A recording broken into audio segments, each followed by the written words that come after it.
ஸ்ரீமதே ராமானுஜாய நமஹா. அனைவருக்கும் இனிய காலை வணக்கம். இன்னைக்கு நம்ம மகாபாரதத்தினுடைய 14வது நாள்ல நம்ம இருக்கோம்.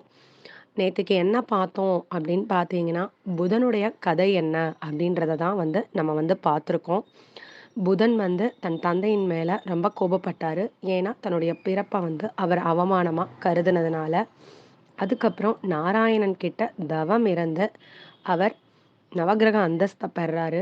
அதுக்கப்புறம் ஒரு தேவகன்னிகை தன்னோட வாழணும்னு சொல்றப்போ, முடியாதுன்னு மறுக்கிறப்போ, அலியாகணும் அப்படின்னு சாபம் கிடைக்குது. அது தீர்றதுக்கு சிவபெருமான் கிட்ட தவம் இருந்து, அந்த சாபத்திலிருந்து மீண்டு மறுபடிக்கும் அவர் தபஸ்வியான ஒரு வாழ்க்கைய தான் ஒரு காட்டுல வாழ்ந்துட்டு இருக்காரு அப்படின்னு பார்த்தோம்.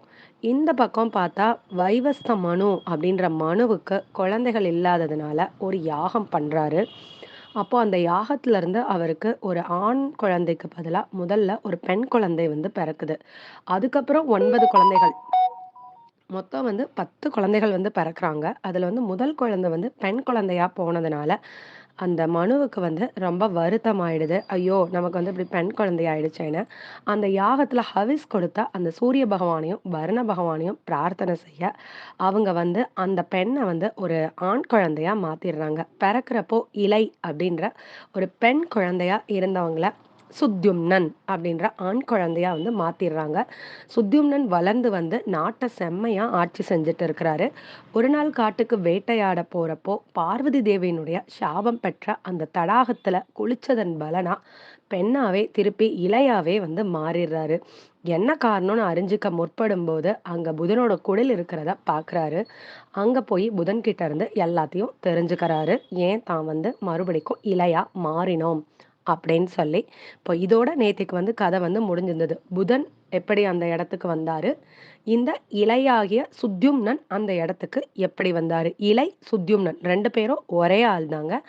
பெண்ணா இருந்தா இலை, ஆணா இருந்தா சுத்யும்னன். இப்படி ரெட்டை வாழ்க்கை தான் அவர் வாழ்ந்திருக்காரு. தன் வாழ்நாள் முழுவதுமே வந்துட்டு. அப்போ இந்த இலை என்ன கேட்குறாங்க, இப்ப பெண்ணா மாறிட்டாங்க இல்லையா? ஸோ அதனால இலை புதன் கிட்ட, "நான் நாட்டுக்கு திரும்பி போக முடியாது. அங்க நான் ஒரு பெண்ணா இருந்து எப்படி அரசாட்சி செய்ய முடியும்? அதனால நான் நாட்டுக்கு திரும்ப போறதில்ல. நான் உங்களுடைய இந்த குடில்ல இருக்கவா?" அப்படின்னு பர்மிஷன் கேட்குறாங்க. அப்ப புதனுக்கு இலையோட நிலைமை நல்லாவே புரியுது. ஏன் அப்படின்னு கேட்டீங்கன்னா, அவர் ஏற்கனவே அழியா போகும்படி சாபம் வாங்கினவரு அப்படின்றதுனால, ஆண் தன்மையும் இல்லாம, பெண் தன்மையும் இல்லாம இப்படி கஷ்டப்படுறது எவ்வளோ வேதனைய அளிக்கும் அப்படின்றது புதனுக்கு புரிஞ்சதுனால, சரின்னு சொல்லி அவரோடயே இருக்கறக்கு ஒத்துக்கிறாரு. அப்ப பார்த்தீங்க அப்படின்னா, 2 பேரும் தங்களோட அழகால ஒருத்தருக்கு ஒருத்தர் கவரப்படுறாங்க. இலை புதனோட அழகுலயும், புதன் இலையோட அழகுலயும் கவரப்படுறாங்க. அப்ப 2 பேரும் ஒரு முடிவு எடுக்குறாங்க. சரி, நம்ம 2 பேரும் திருமணம் செய்து கொண்டு, இனிமையா இந்த காட்டுல வாழலாம் அப்படின்னு சொல்லி முடிவெடுத்து 2 பேரும் திருமணம் செஞ்சுகிட்டு, அங்கேயே வாழ்ந்துட்டு இருக்காங்க. இப்போ இந்த இலை ஆணா இருந்தப்போ நாட்டுல ராஜாவா இருந்தாரு இல்லைங்களா? சுத்யும்னன் அப்படின்னு இருக்கிறப்போ நாட்டுல ராஜாவா இருந்தாரு. ராஜாவ இப்ப காணோம். ஏன்னா ராஜா காட்டுக்குள்ள இங்க புதனோட செட்டில் ஆயிட்டாச்சு. அப்போ அங்க நாட்ட அரசாள்றதுக்கு ராஜா இல்லையே! அப்போ அங்க உள்ளவங்கலாம் ராஜா எங்க போனாருன்னு தேட ஆரம்பிக்கிறாங்க. அப்போ அவங்களோட குல குருவான வசிஷ்டர் என்ன செய்றாரு அப்டின்னா, "நான் போய் தேடி ராஜாவ கூட்டிட்டு வரேன்" அப்டின்னு சொல்லிட்டு அந்த காட்டுக்குள்ள வராரு. பல இடங்கள்ல தேடி பார்த்து, கடைசியா இந்த புதனோட குடில்ல இந்த ராஜாவானவரு பெண்ணா மாற்றப்பட்டு, இலையாகி மறுபடிக்கும் இருக்கிறாரு அப்படின்றது தெரிய வருது. அப்போ வசிஷ்டர் "ஐயோ! என்னடா இது இப்படி ஒரு நிலைமை ஆயிடுச்சே! முன்னாடி இருந்த மாரி நீ மறுபடிக்கும் இலையாவே ஆயிட்டியே!" அ அப்படின்னு சொல்லி வருத்தப்படுறாரு. அப்போ வசிஷ்டர் சொல்றாரு, "நீ இப்படி புதனோட சேர்ந்து இங்க குடும்பம் நடத்துறதெல்லாம் சரி கிடையாது. ஏன் அப்படின்னா, அங்க ஒரு நாடு உனக்காக காத்துட்ருக்கு. அங்க மக்கள் எல்லாரும் உன்ன நம்பி தான் இருக்காங்க. நீ இப்படியெல்லாம் இருக்கக்கூடாது. உனக்கு ஒரு சாபம் கிடைச்சுச்சு அப்படின்னா, அதுலருந்து எப்படி விமோச்சனம் ஆகுறதுன்றத யோசிக்காம, சாபத்தையே வரமா எடுத்துக்கிட்டு நீ ரொம்ப சந்தோஷமா இருக்கியே! இது ரொம்ப தப்பு. இப்படி பண்ணக்கூடாது. நீ விமோச்சனத்த தேடு" அப்படின்னு குலகுரு யாருன்னா வசிஷ்டர். அவர் சொல்றாரு. உடனே அதனால சரி, குலகுருவினுடைய அறிவுரைப்படி இந்த இளையானவங்க என்ன செய்யலாம் அப்படின்னு கேட்டப்போ, ஒரு பெரிய யஜ்ஞம் நடத்தலாம். ஒரு யாகம் வந்து நடத்தி நம்ம வந்து பிரார்த்தனை செய்யலாம். அப்போ நமக்கு அதுலருந்து ஒரு வரம் கிடைக்கலாம் அப்படின்னு வசிஷ்டர் வந்து ஒரு ஐடியா குடுக்குறாரு. சரின்னு சொல்லிட்டு அங்க வந்து ஒரு பெரிய யாகம் நடத்துறாங்க. அந்த யாகத்தினுள்ள இருந்து கொஞ்ச நாள் கழிச்சு உள்ள இருந்து ஒரு யக்ஞ புருஷன்னா அந்த யாகத்துக்கு அதிபதியான அந்த தெய்வம் வந்து உள்ள இருந்து வெளியில வந்து என்ன வேணும் அப்படின்னு கேட்குறப்போ, இந்த மாதிரி நான் வந்து ஆணா இருக்கிறவ இப்படி பெண்ணா மாறிட்டேன். ஸோ இதுல இருந்து வந்து எனக்கு வந்து விமோச்சனம் வேணும் அப்படின்னு வந்து கேட்குறாங்க. அப்போ அந்த யக்ஞ புருஷன் என்ன சொல்றாரு அப்படின்னு பார்த்தா, ஆ இந்த பார்வதியினுடைய சாபத்த வந்து முழுசா என்னால வந்து மாத்த முடியாது. ஆனா, அதுல ஒரு சின்ன கரெக்ஷன் வேணா நான் வந்து பண்ணலாம் அப்படின்னு வந்து சொல்றாரு. என்ன கரெக்ஷன் அப்படின்னு கேட்டா, "நீ வந்து கம்ப்ளீட்டா பெண்ணா இருக்க மாட்ட. 1 வருஷம் வந்து ஆணாகவும், மறு வருஷம் வந்து பெண்ணாகவும் மாறி, மாறி உன் வாழ்நாள் ஃபுல்லா வந்து நீ வாழக்கூடிய அந்த தன்மைய வேணா என்னால வந்து ஏற்படுத்தி குடுக்க முடியும்." அப்படின்னு வந்து சொல்றாரு. அதனால அந்த இளையானவங்க அதுக்கு வந்து ஒத்துக்கறாங்க. அப்போ சரின்னு சொல்லி அந்த மாரி அந்த சாபத்த வந்து கரெக்ட் பண்ணி குடுக்குறாரு அந்த யக்ஞ புருஷன். அப்போ பார்த்தா இந்த இலை வந்து பிரெக்னன்ட்டா இருக்காங்க. அப்போ அவர் என்ன சொல்றாரு அந்த யக்ஞ புருஷன்னா, "இந்த குழந்தைய பிறக்கிற வரைக்கும் நீ வந்து பெண்ணாகவே இருப்ப. அதுக்கப்புறம் வந்து நீ ஆணா மாறிக்கலாம்." அப்படின்னு சொல்லி ஆசீர்வாதம் பண்ணிட்டு அவர் வந்து போயிடுறாரு. அப்போ இந்த இலை வந்து பிரெக்னன்ட்டா இருக்காங்க. கரெக்ட்டா அதுக்கப்புறம் அவங்களுக்கு ஒரு குழந்தை பிறக்குது. அந்த புதனுக்கும், இந்த இலைக்கும் பிறக்கக்கூடிய அந்த குழந்தைக்கு பேரு புரூரவன். அதாவது தமிழ்ல வந்து புரூருவன் அப்படின்னு சொல்றாங்க. ஆனா இது வந்து சமஸ்கிருத அ பெயர் தான். ஸோ அதனால அது வந்து என்ன அப்படின்னு பார்த்தா புரூரவஸ் அப்படின்னு சொல்றாங்க. இப்போ இவங்க 2 பேத்துக்கும் புரூரவஸ் வந்து பிறந்துட்டாரு.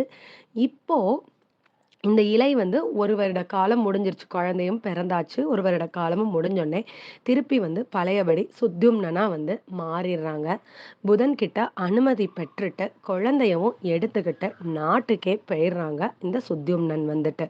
அப்போ புதனுக்கு ஒரு ப்ராமிஸ் பண்ணிட்டு போறாங்க. "நான் வந்து ஆணா இருக்கிறப்போ நாட்ட அரசாள்றேன். பெண்ணா மாறுன உடனே நான் வந்து உங்களோடயே வந்து நம்ம 2 பேரும் கணவன் மனைவியா சந்தோஷமா இருக்கலாம்." அப்படின்னு வந்து சொல்றாங்க. புதனும் அதுக்கு சம்மதம் தெரிவிக்கிறாரு. ஆனா, குழந்தைய வந்து நானே வளர்க்குறேன் அப்படின்னு பொறுப்பெடுத்து இலையானவங்க சுத்யும்னனா மாறுனா கூட, அந்த குழந்தையவும் கையோடயே வந்து கொண்டுட்டு போயிடுறாங்க. அப்படி இனி வந்து 1 வருஷம் ஆணாகவும், 1 வருஷம் பெண்ணாகவும், 1 வருஷம் இலையா, 1 வருஷம் சுத்யும்னனா. சுத்யும்னனா இருக்கிறப்போ நாட்ட அரசாள்றதும், இலையா மாறின உடனே புதன் கூட வந்து குடும்பம் நடத்துறதுமா இருக்காங்க. இவங்களுக்கு இந்த புரூரவஸ்க்கு அடுத்து ஒரு 3 குழந்தைகள் வந்து பிறக்குறாங்க. அது யாரு அப்படின்னு பார்த்தா, உத்கலன், கயன், விதானனன் அப்படின்றது அவங்களுடைய பேரு. ஸோ 4 குழந்தைகளாச்சு. இந்த இலை தான் வந்து குழந்தைய வளர்க்குற பொறுப்ப வந்து எடுத்துக்கிறாங்க. இப்போ இந்த புதனுடைய சரித்திரம் வந்து இதோட வந்து முடிஞ்சிருச்சு. அப்போ இப்ப நம்ம வந்து என்ன பார்த்துருக்கோம் அப்படின்னு பார்த்தீங்கன்னா, பிரம்மா எப்படி தோன்றுனாரு அப்படின்னு பார்த்தோம். அவர்கிட்ட இருந்து ரிஷிகள் தோன்றுனப்போ அத்ரி எப்படி தோன்றுனாருன்னு பார்த்தோம். அத்ரியினுடைய தவ வலிமையால சந்திரன் எப்படி பிறந்தார் அப்படின்றத பார்த்தோம்.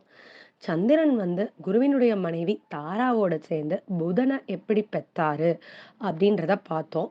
புதன் பகவான் எப்படி நவகிரகங்களுக்குள்ள ஒண்ணானாரு? அவர் யார திருமணம் செஞ்சுக்கிட்டாரு? இளைய திருமணம் செஞ்சுக்கிட்டாரு.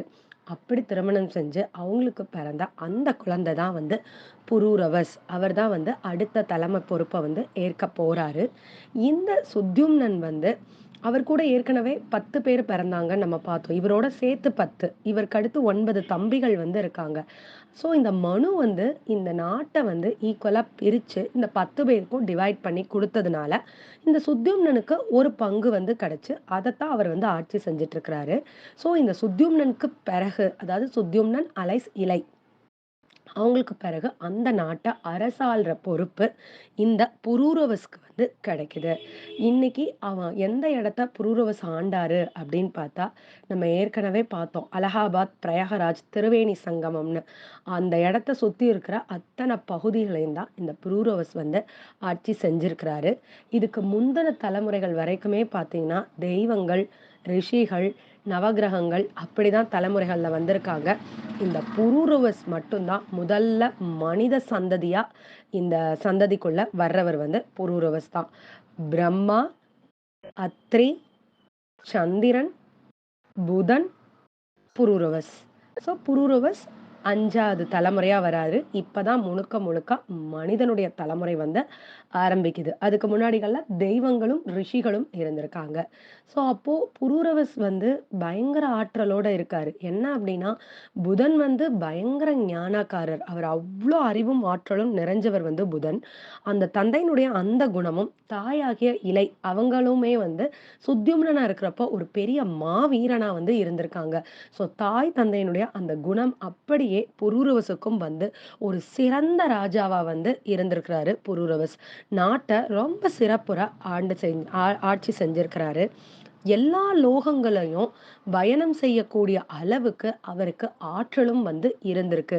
தேவர்களுக்கே ஏதாவது உதவி தேவைப்பட்டா, இவர கூப்பிட்டு சண்டைக்கு அவங்க வந்து இவரு உதவிய வந்து நாடுனதா இருக்குது. அந்த அளவுக்கு புரூரவஸ் வந்து மிகப்பெரிய ஆற்றலுடைய ஒரு ராஜாவா வந்து அந்த காலத்துல வந்து இருந்திருக்காரு. இந்திரனுக்கு சமமா போய் அமர்ந்து உட்கார்ந்து பேசக்கூடிய அளவுக்கு அவருக்கு ஆற்றல் வந்து இருந்திருக்கு. ஒரு சிறந்த மன்னனா இருந்த புரூரவஸ் ஒரு நாள் வந்து சொர்க்கலோகம் வழியா வந்து போயிட்டு இருக்கிறாரு. அப்ப பார்த்தீங்க அப்படின்னா, அங்க வந்து ஊர்வஷி அப்படின்ற அந்த தேவலோகத்து கன்னிகையும், அவளது தோழியான சித்திரலேகா அப்படின்றவங்களும் அந்த சொர்க்கலோகத்துல ஒரு நந்தவனத்துல வந்து உட்கார்ந்திருக்காங்க. அப்ப வந்து என்ன ஆகுது அப்படின்னா, ஒரு அசுரன் வந்து கேசி அப்படின்ற ஒரு அசுரன். கண்ணன் வந்து கேசின்னு ஒரு அரக்கன வந்து அழிச்சாருன்னு நம்ம படிச்சிருக்கோம். ஆனா அந்த கேசி வேற, இந்த கேசி வந்து வேற அப்படின்னு சொல்றாங்க. இந்த அசுரன் வந்து என்ன செய்றான் அப்படின்னா, இந்த ஊர்வசியுடைய அழகுல மயங்கி ஊர்வசிய கடத்தி கொண்டுட்டு போறான். அப்போ சித்திரலேகாக்கு என்ன செய்றதுன்னு தெரியாம, "யாராவது காப்பாத்துங்க, என் தோழிய வந்து காப்பாத்துங்க" அப்படின்னு சொல்லி கத்துறாங்க.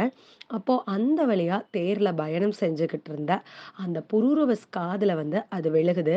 வேகமா சத்தம் வந்த இடத்த நோக்கி வராரு.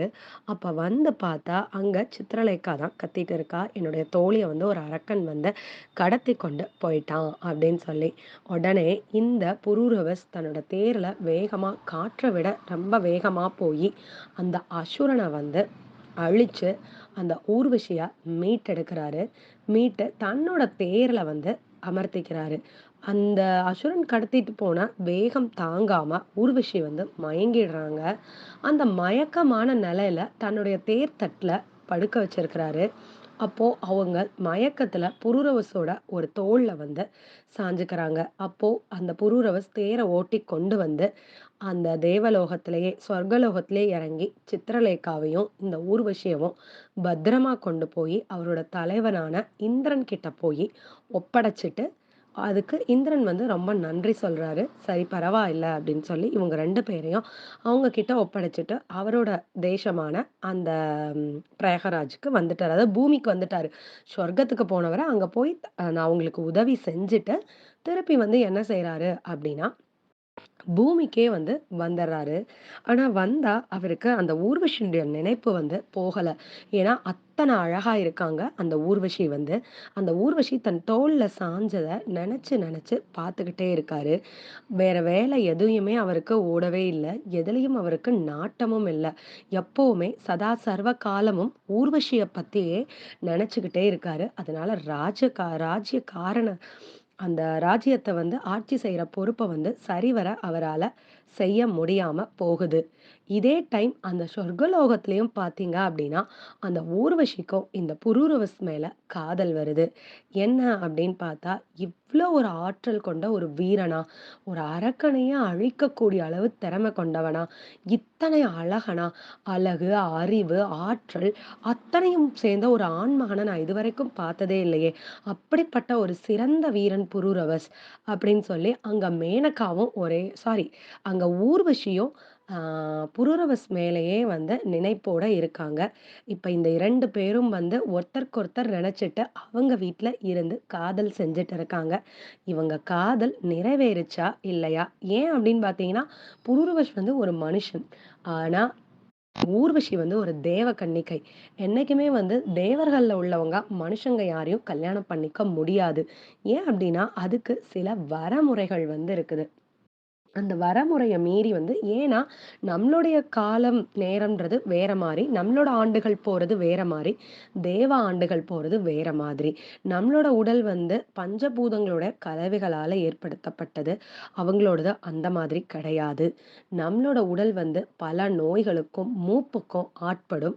ஆனா, தேவலோகத்துல உள்ளவங்க அமிர்தத்த பருகினதுனால, அவங்களுக்கு வயசான ஒரு தோற்றமோ, மூப்போ எதுவுமே வராது. அவங்க எத்தன வருஷங்கள் ஆனாலும், அவங்களுடைய மரணத்துக்கு முந்தின நாள் வரைக்கும், அவங்க முழுக்க முழுக்க இளமை பொருந்தியவங்களா தான் வந்து இருப்பாங்க. அப்படின்றப்போ, மனித இனத்துக்கும், தேவ இனத்துக்கும் ஒரு நாளும் ஒத்தே வராது. அப்படின்னு இருக்கிறப்போ, ஆனா அந்த வரம்பையும் மீறி புரூரவஸ் வந்து ஊர்வஷி மேல காதல் கொள்றாரு.